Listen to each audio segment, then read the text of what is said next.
In a Tibetan monastery in southern India, Buddhists pay homage to the reincarnation of a senior lama. They believe Ling Rinpoche, once senior tutor to the Dalai Lama, has been reborn and is blessing them and the gifts they bring. He's here in the form of a 5-year-old boy.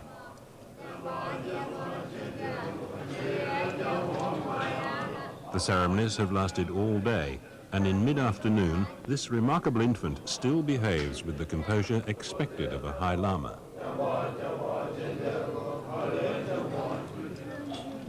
Those who queue for a blessing are from many parts of the world and many walks of life. They include Richard Gere, the Hollywood film star. For 30 years, scientists have investigated other children who appear to remember previous lives.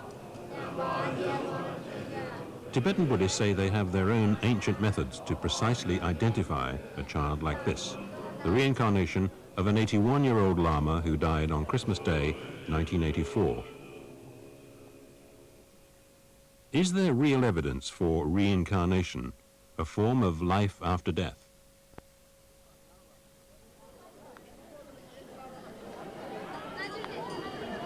Tibetans believe senior lamas who choose to be reborn can be traced by an ancient formula. This includes looking for mystic signs in the flame of a butter lamp, consulting oracles and astrologers, and meditation. The Dalai Lama led the search for Ling Rinpoche. A year after Rinpoche's death, search parties went to various Tibetan settlements. They returned with long lists of possible candidates. The concerned people, you see, gave me full, I'll say, one quite big batch of paper, the list of the name. Then, through my own investigation, not there. Then I asked them, not here, even though, you see, more than, I think, 500 or something. Then I told them, oh, it seems not here. That they are disappointed. But then somehow, they again, you see, start to find. Then, near Dharamsala, the place called Beer, one child somehow, you see, they missed. The child was found in this orphanage at Dharamsala. His mother had died, and his father was too poor to support him. The infant was 21 months old. The search party said he appeared to know them. One member was a servant to the dead senior tutor for almost 50 years. Chanda, Chanda, Chanda, and the Chanda Chanda Tugas. And Washington Dinan the Chanda Tugas. Chanda Tenda, Bed Chanda Tamatar, yes, the machine Namsanku Komi Chanda, Charlie Shea. Charlie Shea message, Kokomi Chayomaris, Koran Chayomaris, Chayomati Chanda Donish Saraj, Mata, the nature. And elevate each examining where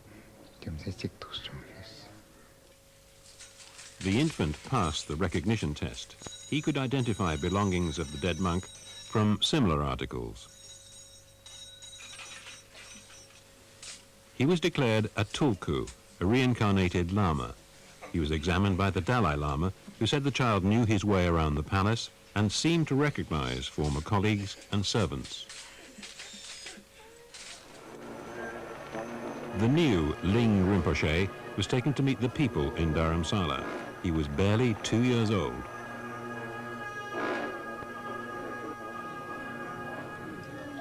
His personality and bearing helped to convince the Tibetans and others that he was truly the reincarnated senior lama. When I met the young boy the first time, right after he had been identified, he came and jumped into my arms and patted me on the head. It acted very much like he knew me. And although I did not believe in reincarnation at the time, or I had no evidence at the time, when I met this young child, I was absolutely certain that it was him, that it was the old man. It felt exactly like it was the old man back again, acting the same way he had acted when I had seen him, which was 7 years before. Today, this child is 5 years old. The orphanage is a distant memory. The old servant is now the boy's guardian. and they live in a bungalow next to the Drepung Monastery.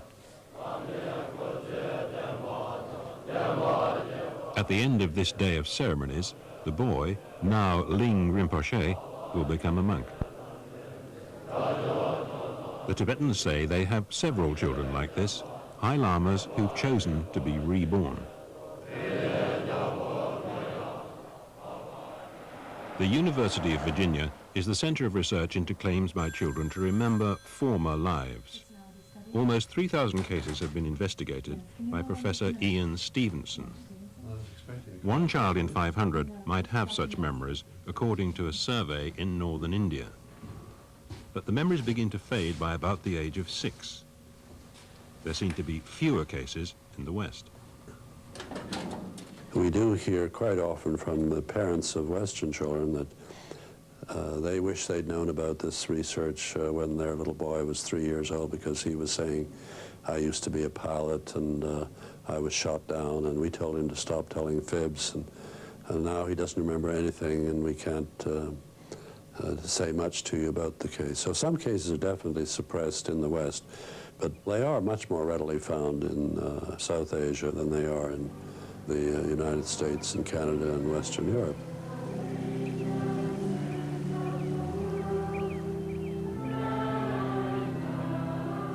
In British Columbia, Canada, there are people for whom reincarnation is an ingrained tradition, the North American Indian. They appear to be Christian, but older beliefs are just below the surface. These beliefs may have come from Asia, because the tribes are descendants of hunters who crossed from Asia when the continents were joined in the Ice Age.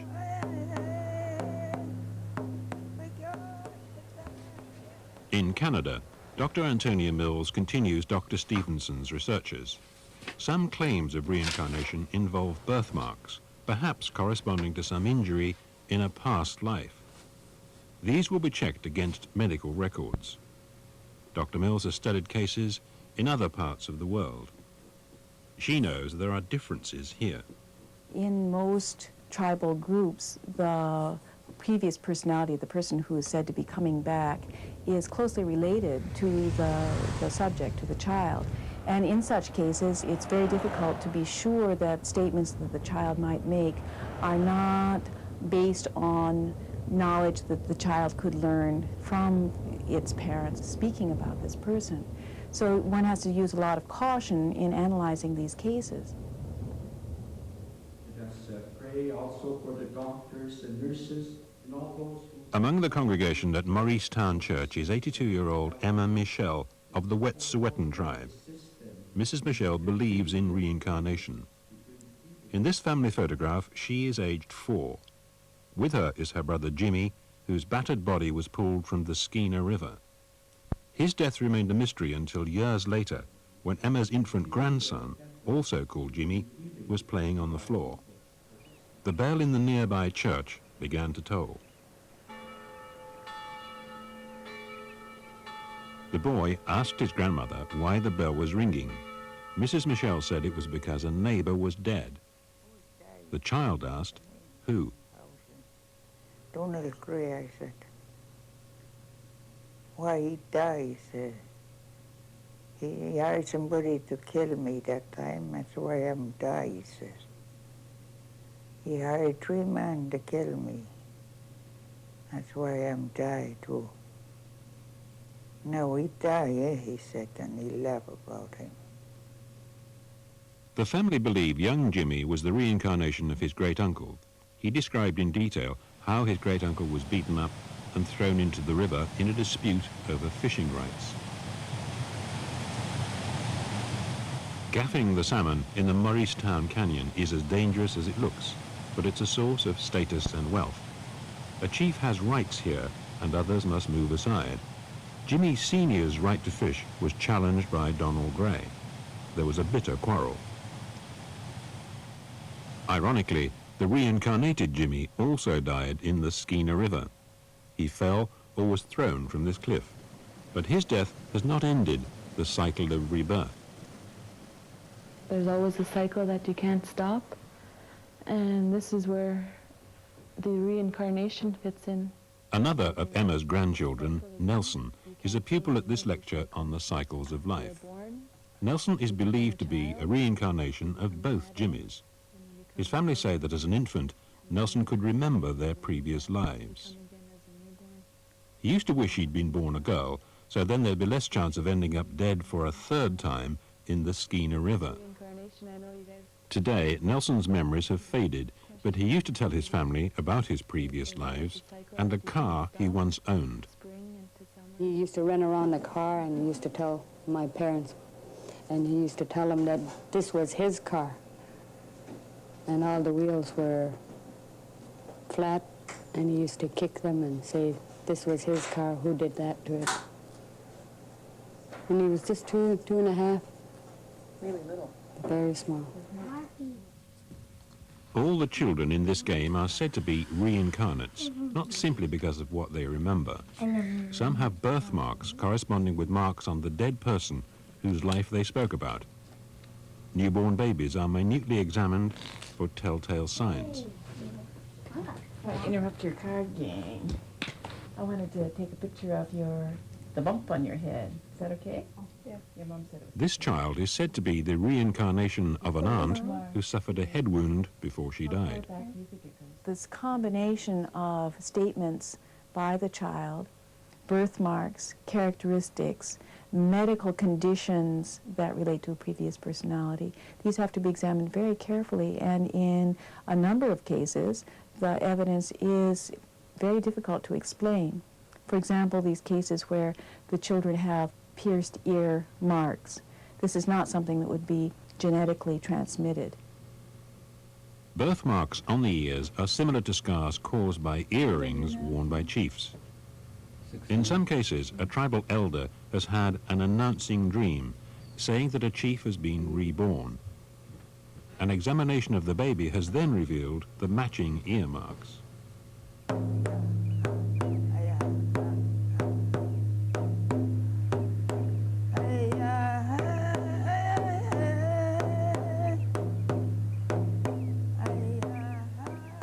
I have not been able to think of an explanation that accounts for the phenomena in these cases other than reincarnation. But what reincarnation is, what is being reincarnated, that's of course still a very large question that's not fully understood.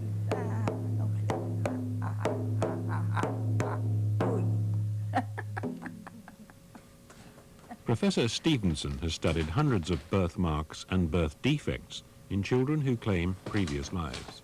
I'm particularly interested in a collection we have about 15 cases where there are two birthmarks corresponding to bullet wounds of entry and exit. And forensic pathologists know that nearly always if you shoot somebody, the bullet wound of entry is small and round, and the bullet wound of exit is large and irregular in shape. And that's the way our birthmarks, in about half of these cases, they correspond exactly that way.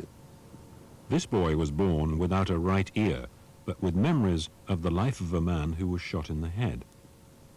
He remembered the previous life of a peasant farmer, this was in Turkey, who went to sleep at the end of the day in a pasture, and a neighbor came along hunting rabbits, and in the twilight mistook this sleeping peasant for a rabbit and shot him with a shotgun at point-blank range. We were able to go to the government hospital where the wounded man had been taken, and there we found a report showing that he died about 10 days later of hemorrhage in the brain. And this boy had memories of this man's life and his death. The skull of a Turkish miller killed by a blow to the back of the head with a flour shovel. This picture is from the official post-mortem report. Later, a child claimed to remember the miller's life. The boy had a misshapen skull. Violent death occurs frequently in Stevenson's best cases. He speculates that the trauma of such a death may cause it to be remembered. This Burmese man recalled a previous life as a notorious bandit who was captured and executed for murder. The hanging was bungled, so that he had to be hanged twice. And the subject, who had the memories of this brigand, was born with a almost absent lower jaw. His mandible was exceedingly small, and his mouth was very narrow and tight, so that he really can only take liquid food, and he can't open his mouth. But birth defects of the kinds that we have in these cases are uncommon, and they're not the sort that you find in the textbooks of birth defects, the monographs, with rare exceptions. A few of them are, but most of them are not. In a village in northern India in the 1970s, a small boy lost the fingers of his right hand in a fodder chopping machine.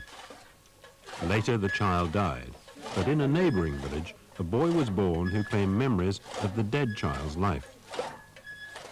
There was other evidence too. Lekpal's case was investigated by Dr. Stevenson and the Indian parapsychologist Dr. Satvant Pasricha. अच्छा लेखपाल, पहले जन्म की बातें याद है तुम्हें? यहाँ पैदा हुई, थोड़े कुछ बाद जब छोटे छोटे थे तब थोड़ा याद करो करते थे, फिर इलाज चलते रहो। जैसे पिताजी ने मोह को ऐसे शराब गांजा पियो करते थे, उनने ऐसी मशीन फिराई दी, तो हाथ वो कटियो, हम तो वहीं खड़े रह गए, उंगलियां पांचों उनके सामने गिरी जान, तब एकदम बड़बड़ाने भी सब कि लला हाथ कटियो हाथ कटियो। तब तुम्हारा नाम क्या था? हुक्म सिंह। इस पे नाम लिखना जरा फिर से एक बार। Being born with missing fingers is very rare, and the corresponding feature in the previous personality adds to its importance. The same fingers were chopped off. Also, there was no family history of missing fingers, and there was no such case in the whole of village. Dr. Pasricha says a weakness of the case is that the two villages are only 5 miles apart. Details of the dead child's accident could have been known in both places. Dr. Pasricha went with Lekpal to the house of the dead boy. Inside were the child's mother and older brother. The boy was recognized and accepted by both. Lekpal lives here for much of the year. तो आपको लगता है कि आपका बेटा ही है? हमारा बेटा है, आइए।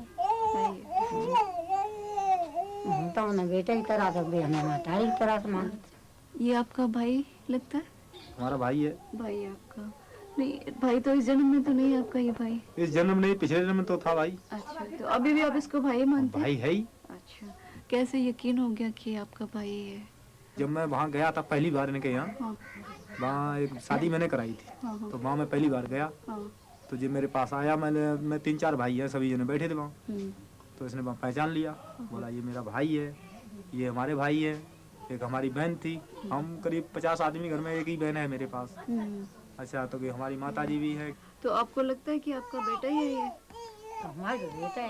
The mother of the dead boy is certain Lekpal is her son, and not simply because of the evidence of his damaged hand.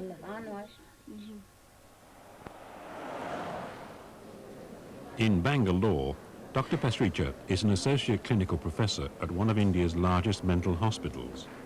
For 11 years, she studied evidence for reincarnation and investigated 350 cases. Some subjects have a phobia, a fear that seems to come from some incident before they were born. Others have a great emotional attachment for their previous families. One of Dr. Pasricha's earliest cases was a girl aged 2 who remembered life as another little girl who drowned in a well. This was in a village in the same part of northern India.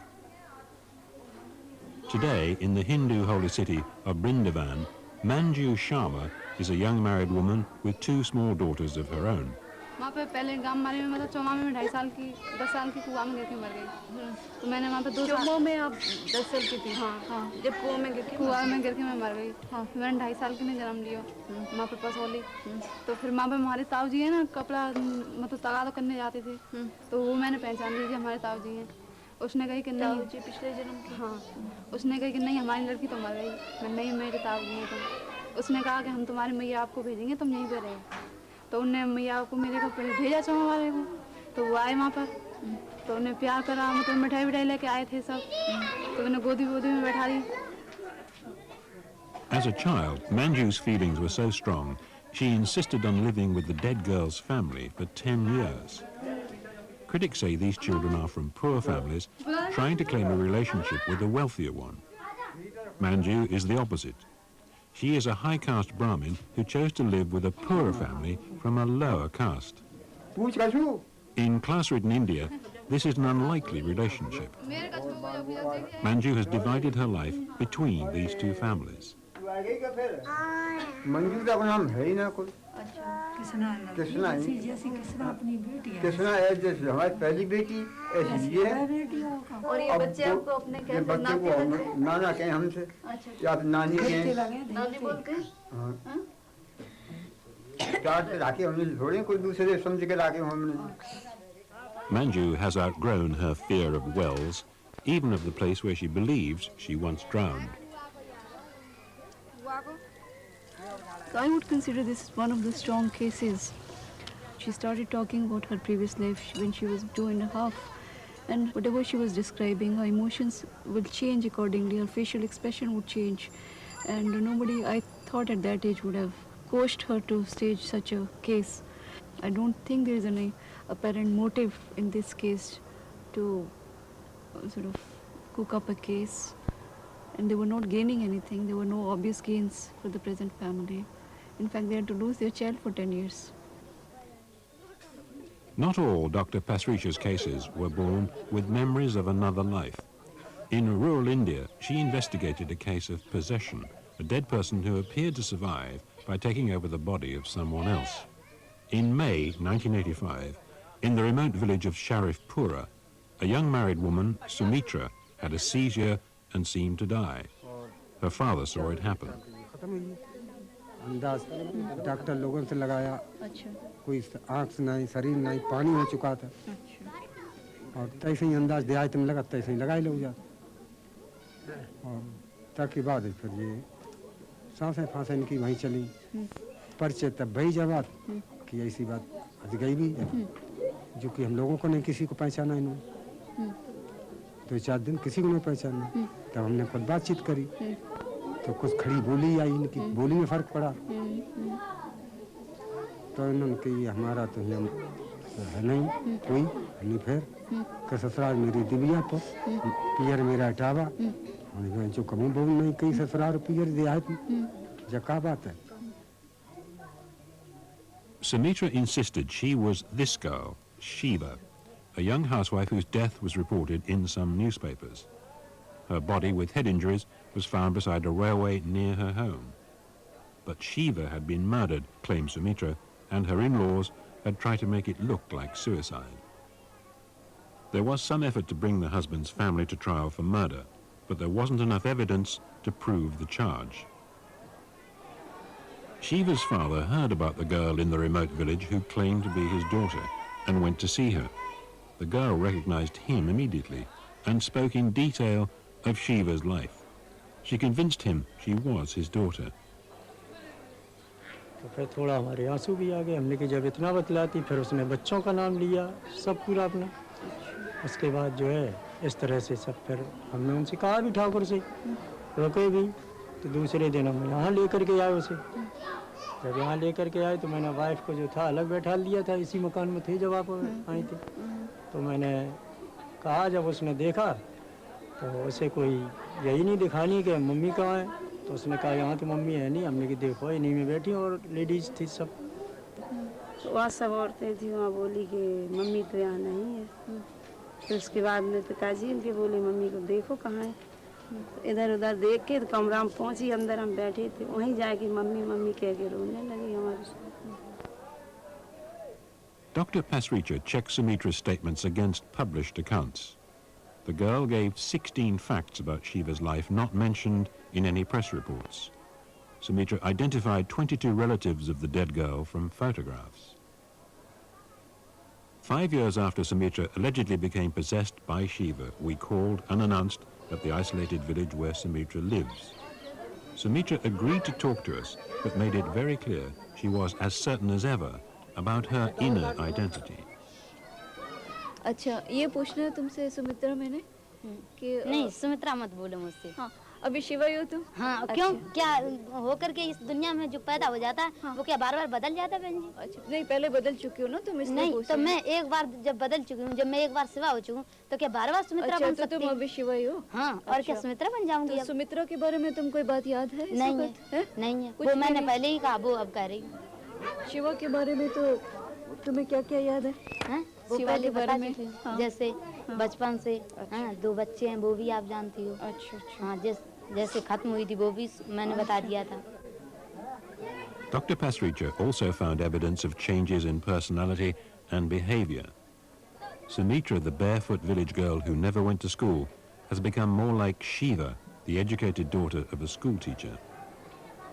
After the changeover, she started wearing a sari in a different way, very dignified way, and also her chappals, sandals she'll put on, and she started addressing her husband also in a different way.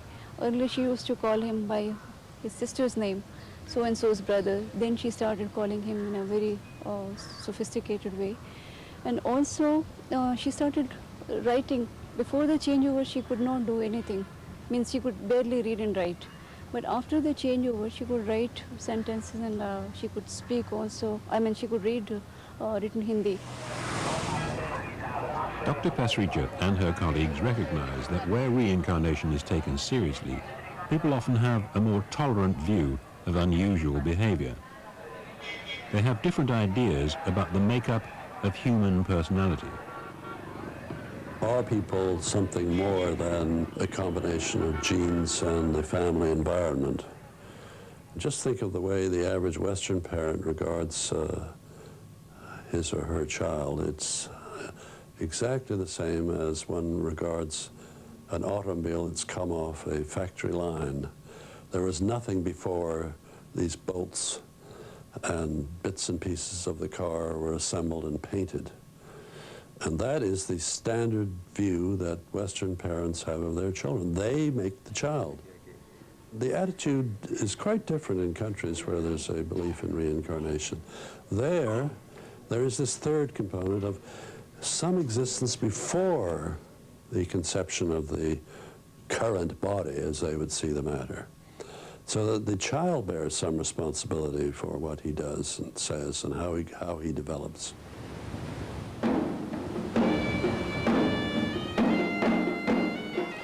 The island of Sri Lanka in the Indian Ocean has provided some of the best cases for researchers. Buddhism is the main religion and reincarnation widely accepted. Investigators try to obtain untainted evidence. Their aim is to record a child's memories of another life before anyone knows the identity of the dead person the child is talking about.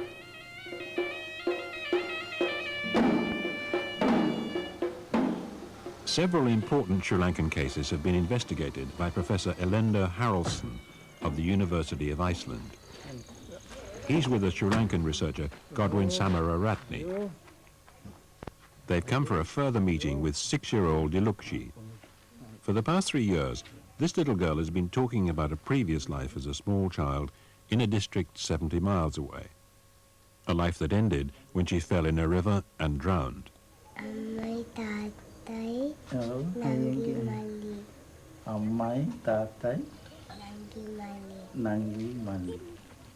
Dilukshi still remembers another set of parents and brothers and sisters. A Colombo newspaper had published Dilukshi's memories before any previous personality was discovered. The story was read by the father of a dead girl who said Dilukshi's account of a drowning matched the life and death of his daughter, Shiromi. The reporter took Dilukshi to the home of the drowned girl, where she made several recognitions.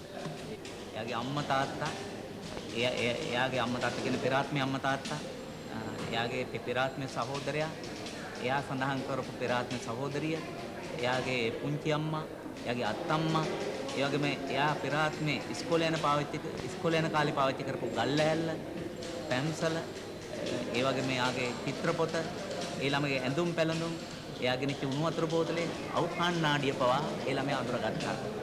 දැන් මේවා දිල්රුක්ටි එහාට ගෙනියන්න ඉස්සෙල්ලා මේවා සඳහන් කරාද? මේවා අපි පත්තරේ සඳහන් කළා. මේ පත්තරේ අපි සඳහන් කරලා තියෙන්නේ එයා යන්න ඉස්සෙල්ලා කියපු විස්තරේ.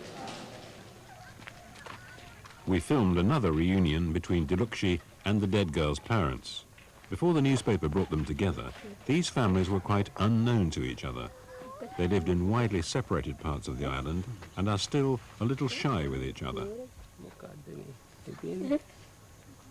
On a previous visit, Shiromi's father gave Dilukshi a silver whistle to match his own.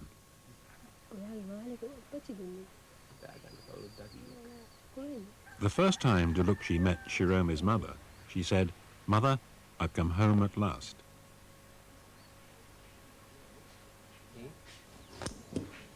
The reporter, Abby Parler, said Dilukshi had recognized some of the dead girl's toys and books. According to Professor Harrelson, this was useless as a scientific test. Shiromi's possessions should have been mixed up with objects that had not belonged to her. As it was, anything that Dilukshi pointed to could be taken as recognition of something belonging to Shiromi. 10-year-old Shiromi had drowned in this river near her home a year before Dilukshi was born. Dilukshi led the way to the riverbank and showed where she remembered falling in and striking her head on a rock. It was the exact spot where Shiromi drowned in 1983. When Dilukshi visited here for the first time with the reporter Abby Parler, she identified the same place. Dilukshi had further stated that there had been a footbridge across the stream, and close to that footbridge was her father's paddy fields. And when we think of Shiromi, her father, Mr. Anatunga, he owns these paddy fields, and there had in fact been a footbridge here over the stream. So all these statements concerning the stream, they fit the life of Shiromi. Part of Dilukshi's story was verified during filming. She remembered a shop near Shiromi's home run by a youth known as Thin Boy. The only likely shop had been closed for years. Professor Harrelson stopped to take pictures, but unexpectedly found himself being introduced to someone. So this is Thin Boy. This is Hin Malay. Yes, we used to have the shop here. A bonus for Professor Harrelson was that the Thin Boy remembered the drowned girl, Shiromi. She used to come into his shop. Harrelson regards this as a strong case.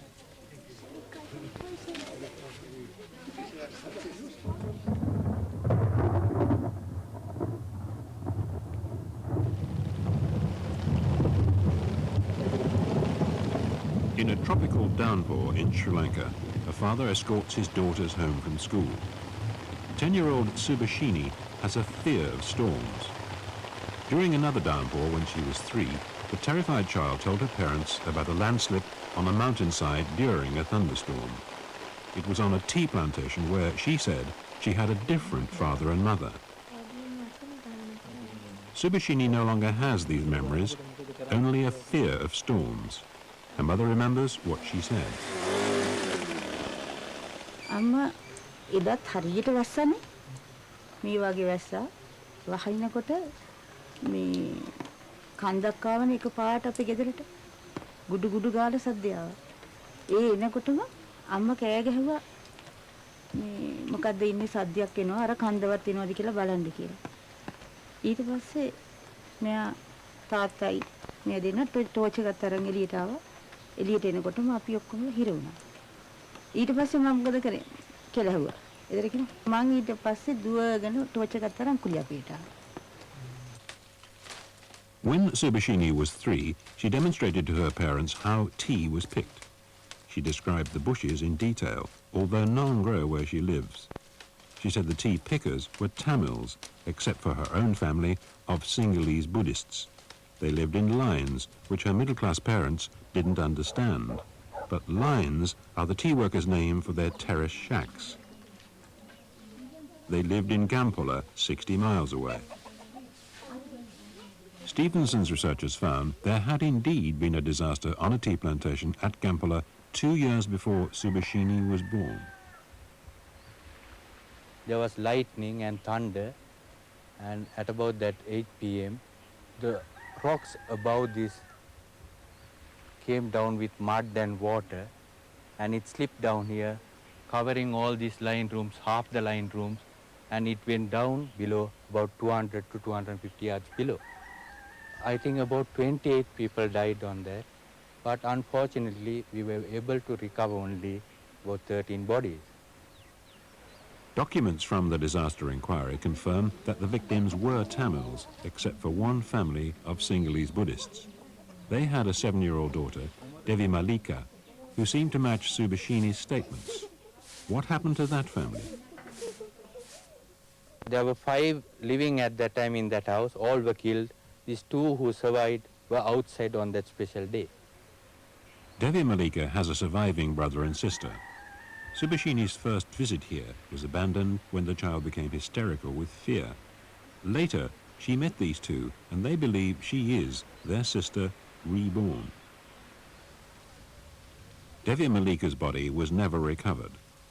Some of Subashini's details of life on this tea plantation were unverifiable. But the researchers say 25 of her 32 statements match the life of Devi Malika. Along with the other cases, is this story convincing evidence for reincarnation? I think where the evidence has led us is that whereas formerly a belief in reincarnation depended on religious traditions, scriptures for certain countries, oral traditions for others, now at least one can point to evidence. And the evidence is not flawless. Every case has some weakness or other.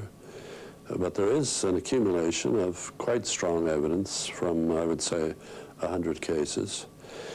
Even for those 100 cases, there are alternative possibilities of interpretation, but reincarnation is certainly a plausible.